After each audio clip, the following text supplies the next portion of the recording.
but we're back, renewed, refined, and more rooted than ever in the work that we're doing.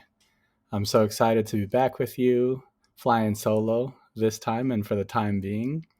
I've just got a lot to share right now, and I'm really excited for people who have listened in the past and people who are joining us for the first time. So, just to remind you, the mission of the work that we're doing on this podcast and in the Human Values Collective, our nonprofit organization, is to teach human values in order to create a more compassionate and kind world. So, this is a podcast for parents and teachers and anyone who's fed up with a broken educational system, seeking to raise and teach children with emotional wisdom, inner strength, and moral clarity. So we're back now. This is episode 7, and I'm excited for you to tune in, to relax, to enjoy. If you're new to the podcast, if you're new to me, to our work here, I'll just share a little bit about what it was like learning about and discovering human values for the first time. So growing up in Chicago, I got into a lot of amazing experiences as a young person learning music in high school and in college. And I started to do work in after school orchestra programs. My friends and I actually started an after school orchestra program, the Yours Project. This is where we started to learn about this idea of music for social change. So the idea that we could help someone transform through the power of music. I had experienced that personally growing up, playing guitar and then learning how to play an orchestra in high school. I was a cello player myself. And it was so joyful to be able to give back to the next generation in the way that I was enriched. So at first I wanted to be a rock star, and I'm so grateful to my mom. My mom was like, why don't you get your education degree while you're waiting for your record deal? And I said, okay, I could do that. And just throughout this process of starting this orchestra program when we were still in college, fell in love with teaching. I just love to see that light bulb go off. In college, we also met our orchestra professor, who was this incredible person, Dr. Tom Zell, who taught us about a program called Education in Human Values. And so the idea of this program is to help students develop a connection with their own inner compass so that they can more easily navigate the challenges of life. And so when I learned about this program and I learned that it's all about teaching universal human values like love, truth, peace, nonviolence, and right action, I mean, I was hooked. Sign me up.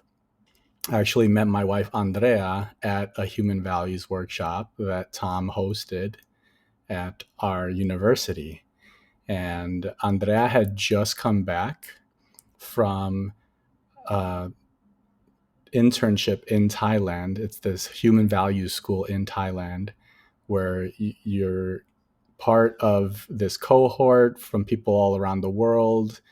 That it's a boarding school from kindergarten through 12th grade. All the students are learning the value of the week. So whether it's compassion, understanding, perseverance, resilience, the students, it's not an academic priority that the school has, but because they're uplifting the humanity of the students and they're putting this emphasis on emotional well-being, the students actually end up as a byproduct having incredible academic success and then are sought after for colleges and job opportunities all over Thailand. So the biggest thing I noticed when I was in the school in Thailand was how happy all of the children were. And I got jealous for our students in Chicago. At this point, I had been teaching full time for 3 years. I was starting to burn out. I tell the story all the time of the greatest thing that I wanted was for my students to be happy. They were struggling with anxiety, depression, and stress. And I wanted to help them, and I gave so much to them, and I'd stayed after school. I'd listen to them. They would tell me about their problems, and to me, that was the most rewarding part of the job was helping students with, whatever emotional struggles they were having with their relationships or figuring out what to do with their life and things like that. So I really enjoyed that part of the job, but I was also struggling with anxiety and depression, and I was in an unhappy relationship, and all of these things were making it very difficult for me to show up in my full power for students. I really didn't know how anxious and depressed I was until I myself went to Thailand and participated in this program, had this incredible spiritual awakening, forgave myself, forgave people in my life. And when I came back, my roommate at school, my colleague Miles, said, "Yeah, you were always loving, but when you came back from Thailand, you were just like full power, a loving person." And so that I attribute that transformation to my practice of education and human values. And since then, we've been on this journey of inviting more teachers and more parents into this work to learn about human values. How do I practice it with my students, with my children, create those meaningful connections and give kids the tools that they need to navigate what's increasingly becoming sometimes a cold world, a world with a lot of technological distractions. And how do we come back to human values, universal human values, family values, and instead of treating people like things and things like people, remember that we're stronger together. We make this connection. We stay close to the fire. We uplift each other, and we build a kinder, more compassionate world in that way. So I experienced that incredible transformation, and everything I've done since then is about helping other teachers and parents do the same, and then be the example of the human values for their students, because that's really how people learn, is through our good example. So before we get into the topic of the show today, I'm excited to lead us in a brief meditation. So wherever you are, I'm welcoming you to close your eyes. If closing your eyes helps you to focus, I'll close my eyes and go ahead and start taking some nice and natural breaths in and out. And let's just imagine we're outside and we're under the sunshine. And the sunshine helps everything on this earth grow. Imagine a ray of sunlight landing on your head, and it feels nice and warm. And imagine the sunlight is helping us to think good thoughts. Where there is light, there can be no darkness. Now imagine a ray of light landing on your heart space, and imagine that this light is helping you to feel good feelings. Now you can imagine the sunlight landing on your hands, and that the sunlight is helping you to do good actions. Good actions lead to good thoughts. Good thoughts lead to good feelings. Good feelings lead to good actions, so on and so forth. Now, let's say thank you to the sun for shining and for helping us to grow in the most beautiful ways. And take a deep breath in and out. Wiggle your fingers, wiggle your toes, stretch out your arms and legs, stretch in any way that feels good. And when you're ready, go ahead and open your eyes again. All right, here we are together again. Wasn't that nice? Good feeling. This is a version of the light meditation which we learned in Thailand. Much shorter version, much more accessible, I think, to young people, to the students or children in your life. And that's something that you can do at any time, especially when we're feeling stressed. We need a little bit of calmness. And we'll talk more about nervous system regulation and the parasympathetic nervous system and all those beautiful things in a future episode. But for now, just to say, and I share this with my students every day almost, is the more calm we are, the more access we have to our mental faculties, the more we can solve the problem that's in front of us. So this is one of the ways meditation and any kind of meditative practices are very valuable for us. So let's get into the main topic for today. What I would love to do with this podcast moving forward is spend some time just demonstrating what is it that I do in my classroom. How do I actually practice human values with my students? Or if I'm a parent, what do I do at home with my kids, just to start to, again, help students and young people connect with their inner wisdom so they can navigate the challenges of life. So I'm just going to model for you exactly what I would do on a Monday morning and pretty much every class period throughout the day. I'll welcome students and say, hey, everybody, thank you so much for being here. I'm so glad you're here. I'm excited that we're going to play music together. We'll do some tuning. We'll do a short meditation like we just did with the light meditation. And then I'll say, this week, through the lens of truth, we are practicing the value of conviction. And the thought of the week is, this is the way. Can we say that together? 1, 2, ready, go. This is the way. And now this is the point where I would invite students to share their interpretation. What does conviction mean? Or what does the thought of the week, this is the way, mean? And give students an opportunity to share. Sometimes students are very excited and they want to share their opinion and their thoughts, and that's awesome. It might be a little slow going at the beginning of the year as we're still learning about this thing called education and human values. And if students are having a hard time coming up with something, I'll share.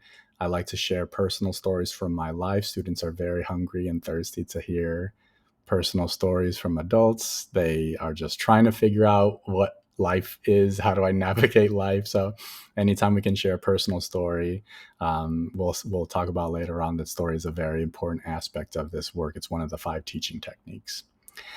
So similarly, if you are a parent and you're trying to build a stronger connection with your children, we know that the number one thing that children crave is a good relationship and a meaningful relationship with their parents. So if you're a parent who wants to build that meaningful relationship, especially, I'm a high school teacher, so I'm around teens a lot. So I understand the challenges of the cell phones and getting them off of the cell phones and getting them to interact with other human beings is a big challenge. So this could be a way of starting to implement that.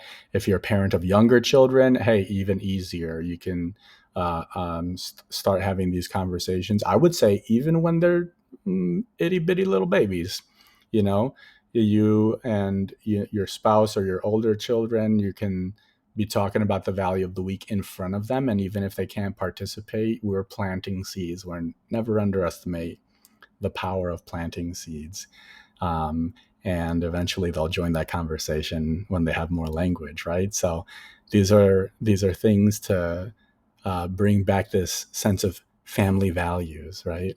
Hey, let's talk about the value of the week, and here's how I'm going to practice it at work. How can you practice conviction at school, or with your cousins or with your friends? So if I were to answer this question, what does conviction mean to me? It means to have like this definiteness of purpose. I'm convinced that this is the way.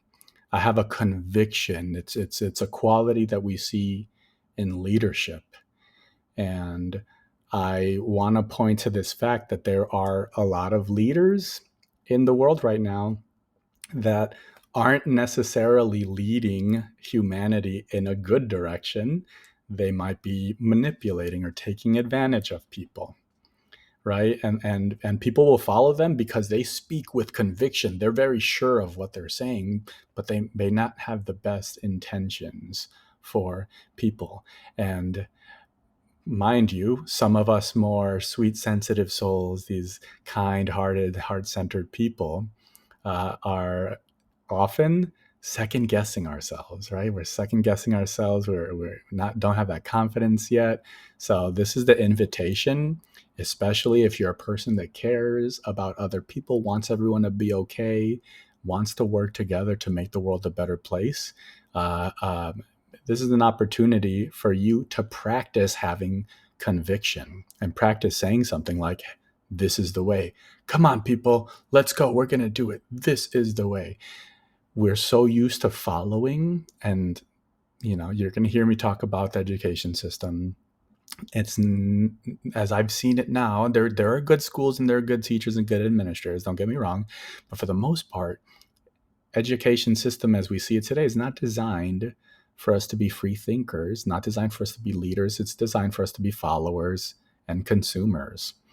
So it might be a little scary to say, I'm a leader and I'm going to lead people, and this is the way. For a lot of us, that might bring up a lot of resistance because we weren't taught how to be leaders. We weren't taught how to be assertive in that way. But again, there are people who are leading us in wrong directions, and they have convictions. They're not second guessing ourselves. So what I'm asking you is, there's going to be a point in life where there's something happening and you're going to look around you and you're not going to see a leader. And in that moment, my people, guess what? You're the leader. Yes, you are. You're going to have to be the one to step up and say, this is the way. Let's go. And when you have conviction and confidence in that way, other people feel safe, and then they will trust you, and then they will move in the direction that you're pointing them. Yes, let's start practicing that right now so that when the time comes for us to be the leader, it's not this jarring experience, but we're like ready to go. Like we're, oh yeah, I've practiced this. I've practiced conviction. This is the way. So that's my interpretation of conviction. That's what I would share in the classroom, around the dinner table. And as an example of the work that we're doing here, it's really knowing that our mind is preset for negativity. It's we're from like a caveman Neanderthal days. That part of our brain has not evolved, so it's always looking for danger. So that means our brain is wired for negativity. It's running on that old, outdated operating system, if you will. And what we're doing with education and human values is, number one, we are identifying emotions. We're giving emotional language so that students have access to how to express and manage their emotions. And then we're updating the operating system to say to our brain, hey, this is the way that I want to think moving forward. And so we repeat the thought of the week, we repeat the value of the week every single day at the beginning of every single classroom or every night at dinner, because we're installing the new program, right? We're saying, this is what I want to think moving forward. Again, good thoughts lead to good feelings, lead to good actions, lead to good thoughts, so on and so forth, as we mentioned in the meditation. So, in essence, that's practicing education and human values. And every single week, we are having a new value and a new conversation. And these are really conversation starters. But the point is to start exploring that connection with your inner compass, with your inner wisdom, so that you can more easily navigate the challenges of life. And if we can model that for our young people in our life, they're going to be set up for life. I remember having a senior in my class, this was maybe 3 years ago, and we were talking about decision making. Um, and at the end of class, the student came up to me and said, Mr. Payano, this is so weird, but when you were talking about trusting in your own decision making ability, that really impacted me, because I'm trying to decide what college to go to, and I was agonizing about the decision and I didn't know what to do. And when you encouraged us to have faith in our decision making abilities, that really landed with me. And now I feel much more confident about not just making this decision, but other big life decisions. And well, so I want to say thank you. And to me, that's one of those moments that I look back and I'm like, yes, this is the way. This is the way. This is what I want all teachers and all parents to do, because we can really build our kids up. I know that we're worried about our kids getting into dangerous situations and falling victim to different influences. And the best way to protect our children is to build up their self esteem. Because if a child has confidence in themselves, if they have that sense of self worth, they will not put themselves in dangerous situations. They'll have that inner compass. They'll have that awareness when something weird is happening and be like, I shouldn't be here.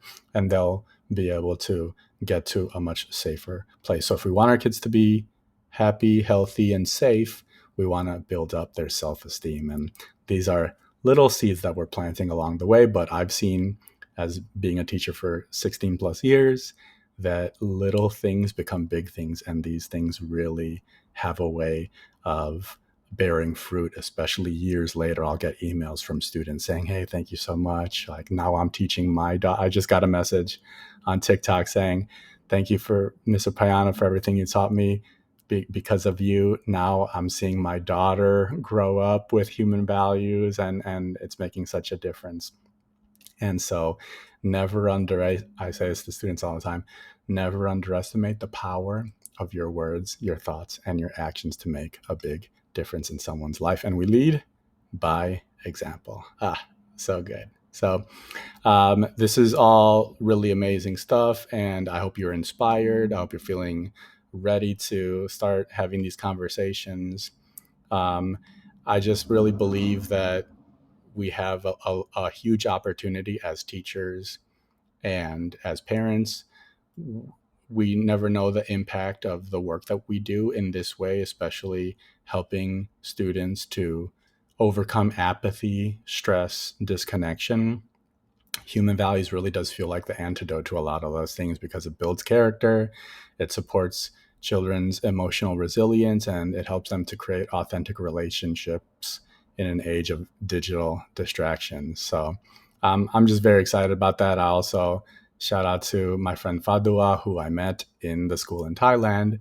She would say, you have no idea about your impact because you're teaching. And even if you are only reaching one student in that classroom, that student eventually is going to teach their children, and then their children will teach their children, and so on and so forth. And we have no idea what the impact and implications of us teaching human values can be.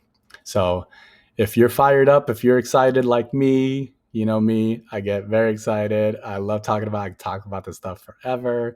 So if you're excited, here's a couple things to go a little bit deeper into the work, because it can be a little awkward sometimes if you're like, well, how do I actually start doing it? We need to have a little bit of practicing in our own personal life first, and then we can bring this to the classroom or to the dinner table.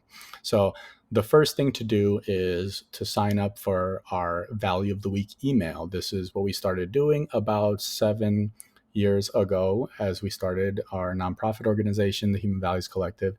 We started to send the value of the week in an email form every single week. So that will include the value of the week and the thought of the week, as we've talked about in today's episode. But it also includes the other 4 teaching techniques. So there's going to be a song, a story, a group activity to do with your children or your students, and a meditation. And all of these 5 teaching techniques are going to relate back to whatever the value of the week is. And so what I like to do is I'll do the thought of the week on Monday in my class, and actually every day we repeat the value of the week and the thought of the week, just to, again, the subconscious mind needs instructions to be repeated over and over again in order to obey them. So the name of the game is repetition. That's how we learn. That's how we master. Everything is through repetition. So I'll say the value of the week and the thought of the week at the beginning of class every single day. And then on Tuesday, we'll do the song of the week. On Thursday, we'll do the story. On Friday, we'll do the group activity. I do a little meditation, even if it's like a 20-second, 30-second meditation every single day. But that way we're spacing it out. I know for a lot of teachers, it's like, I don't have a lot of time to do a whole nother social emotional learning thing, right? So challenge accepted. Let's keep it to the first 2-3 minutes of class, even less if you get really good at it. And I would just introduce it at first as this is Mr. Payano's mental health initiative. This is what I do so that I can have positive mental health, and I'm inviting you to do it with me. Or, you know, if it's your children at home, it's a similar thing. Like, hey, let's do this activity together so that we can grow as a family. Never as like you need to do this, right? We're not getting into the punitive discipline. That doesn't work. We're always making it an invitation. And remember, you're responsible for the invitation and they're responsible for receiving the invitation. So you just keep making the invitation over and over again. Eventually, they'll want to be part of the party. Again, your example is your greatest teacher. So if you're over here having a great time and you are practicing human values, eventually that's going to be the attractive thing that attracts students or the children. So that's something you can sign up for. You can also join us if you're new to meditation or a seasoned meditation expert and you want to meditate together with other people, because I don't know about you, but me, if I want to be successful and consistent at something, I always find a group to do it with, because that I tend to stick with it if it's a group.